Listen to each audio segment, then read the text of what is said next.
This will change how you see becoming irresistible to your specific person. Now, all the content on YouTube tells you to just affirm, affirm, affirm, I am irresistible to person, and so on and so forth. And that stuff is great. It will help you create those stories internally. But the way that I like to see it, and I use this from my own experience of having my partner that I manifested back seeing me as irresistible, being obsessed with me, quote unquote. I'm using personal experience here and not just the theory. When you're done affirming outside of those affirmations or the visuals and so on, what do? Do you go back to the old you that states this could never happen? Why is it not happening despite my affirmations? I'm not good enough for them to see me as irresistible and so on. If the answer to that is yes, then you've got a weak foundation beneath the house that you're trying to build through affirmations. If the answer is no and you stick to the news story, then you're right as rain. You won't need this video. Keep watching just in case there's some new gems in it, but you're likely already on the right track. But as I mentioned there, you've got a weak foundation. I like this analogy. I like the idea of the specific desire being the house and your self-concept or your natural state of consciousness being the foundation beneath it. Yes, you can just affirm, affirm, affirm and have no foundation, but you risk it being a difficult journey. You risk it falling apart once you get the desire because your old story will creep back up anyway. Just the same as if you were to build a house with no foundation, it might become uneven, it might sink into the floor, it might just fall apart entirely. You never know. So yes, keep doing the affirm, affirm, affirm approach because that does work. And I'm not sitting here on a high horse saying that it doesn't. It absolutely does and is how I manifested Katie. But when it comes to becoming irresistible, when it comes to having your natural state of consciousness, having your person drooling over you, for example, we want to make the foundation solid as well. And the way that I make my foundation solid is my self-concept. First and foremost, I will identify why it's weak in the first place. So I will ask myself, why not me? Why can't I have this thing? Now, for the purposes of the foundation, you'll want to look into just your personal reasons.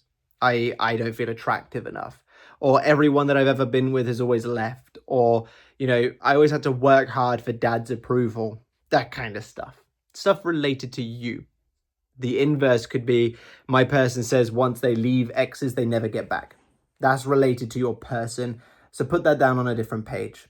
But for the purposes of your foundation and becoming irresistible to your person, ask yourself, why can't I have this thing? And I say this thing because you can do this with money, parents, whatever it is. I just titled it SP because that's what everybody wants to hear and watch. And with that, you will then create the inverse of those stories. For example, let's say your story is, I'm not good enough to have specific person.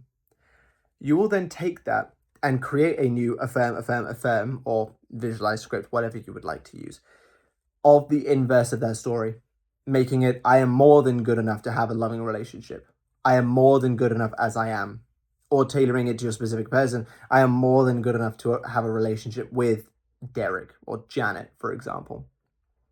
And you'll do this for those self-concept stories, those beliefs as to why you cannot have what you want. And that's going to help chip away at why the foundation is weak, why you react poorly, why you doubt, why you're insecure, why you lost it in the first place, or why you're having difficulty getting it in the first place. Because your core beliefs, the things that you naturally assume to be the case, are what is continuing to dictate what you think on a natural basis, what you feel on a natural basis, how you respond to whatever happens on a natural basis. So if you shift the root, what grows as a result will be different. So that's going to help you really strengthen your foundation. The next is how you live your life on a day-to-day basis. Self-concept is, well, the concept you have of yourself. Boundary setting is basically saying, I won't accept less. Assuming the best works out for you because you simply deserve it is self-concept and all those kinds of things.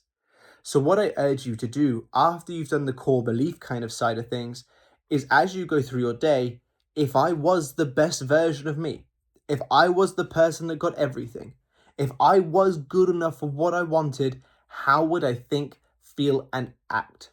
What kinds of things would I do? What kinds of things would I think? How would I feel on an average day-to-day basis? And then try to think, feel, and where possible, consciously act in that way.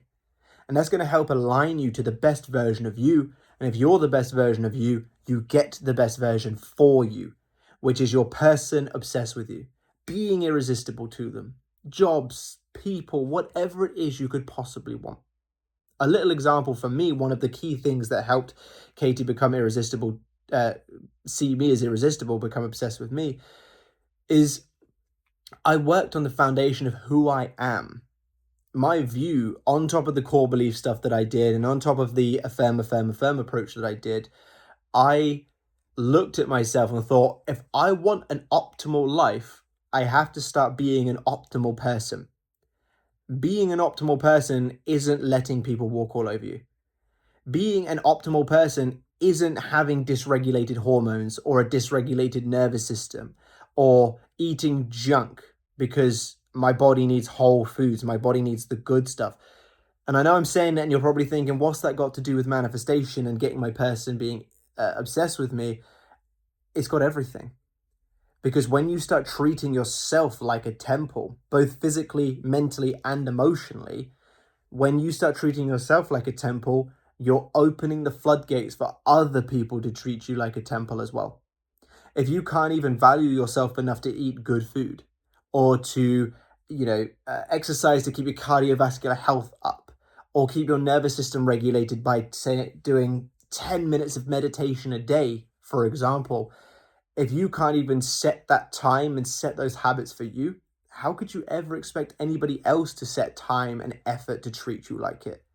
You can't sit there treating your body like a garbage can, treating your mind like a garbage can, or treating your feelings like a garbage can, and then go, but why is that person not treating me like a king or queen? If you can't even do it yourself, how could you ever expect someone else to do it for you?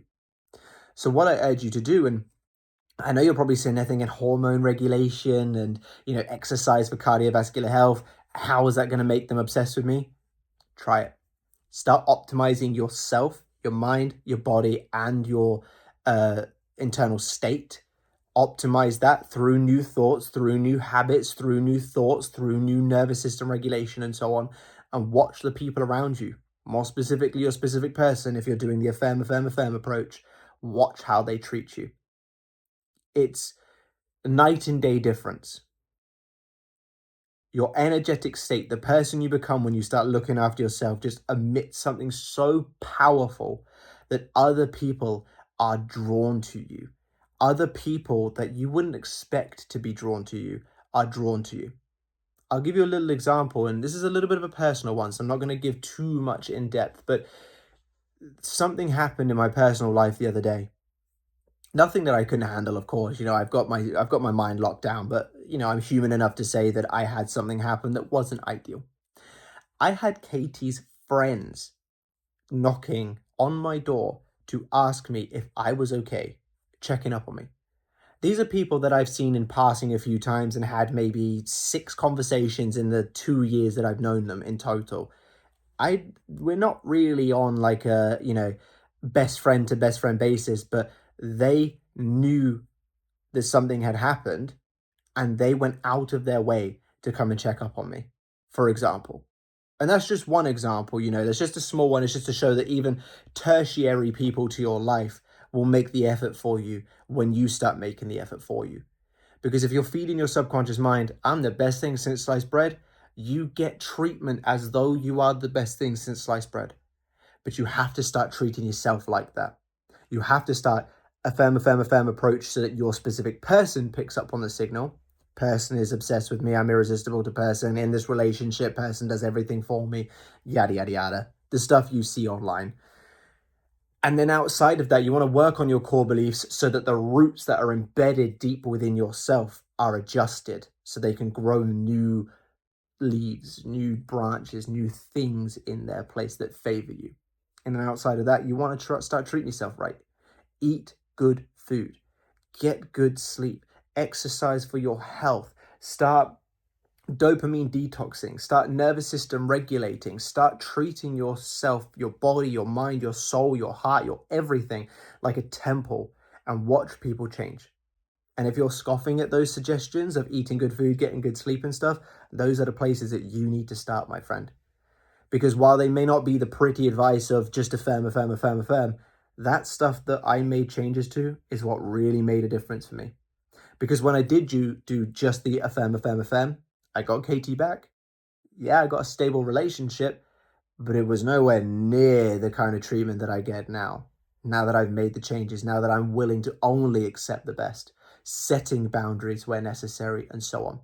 So don't scoff at these suggestions. And if you want greater suggestions, not greater as in like, better ones, but more in more areas, in a more holistic standpoint, covering every single possible component of self-concept that you could need, check out my Identity Blueprint course, which is a self-concept course available on my website. But if you start making these changes, trust me, you will feel so powerful and people will make a difference in your life. You'll have tertiary people, secondary people, primary people willing to lay down and die for you because you don't deserve anything less than that. And once your subconscious mind accepts that because you treat yourself like that, it's game over for anybody else. They will worship the ground you walk on. They'll be so happy as though they had just discovered the best thing since sliced bread. But that is it for today's video. I really hope you've enjoyed. If you have, drop me a like and a comment to let me know. Subscribe to the channel if you haven't already, and be sure to click that bell icon. My shadow looks really funny from this angle. If you do want the Identity Blueprint, check out on my website. If you want to work with me one-on-one, check out my website. Join the academy if you're ready to become an elite individual, and I'll catch you in the next one. Bye-bye.